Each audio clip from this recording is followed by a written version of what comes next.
আজ আমি অনুরোধ করছি আমার অযোধ্যার ভাই বোনদের কাছে, আপনাদের দেশ এবং দুনিয়ার অগুন্তি অতিথিদের জন্য তৈরি হতে হবে। এখন দেশ দুনিয়ার মানুষজন রোজ রোজ অযোধ্যা আসতে থাকবেন। এই কারণে অযোধ্যাবাসীদেরকে সংকল্প নিতে হবে অযোধ্যা নগরকে ভারতের সবচেয়ে স্বচ্ছ শহর বানাতে হবে। এই স্বচ্ছ অযোধ্যা এই অযোধ্যাবাসীদেরই দায়িত্ব।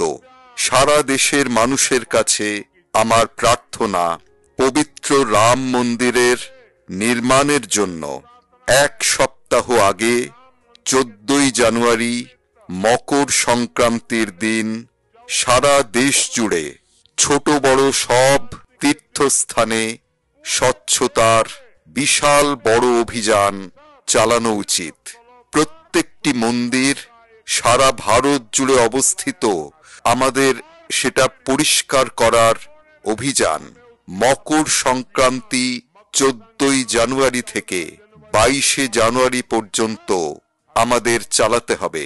প্রভু রাম সারা দেশের, আর প্রভু রামজি যখন আসছেন তখন আমাদের একটিও মন্দির, আমাদের একটিও তীর্থস্থান সেটি এবং তার আশপাশের এলাকা অপরিষ্কার থাকা উচিত না।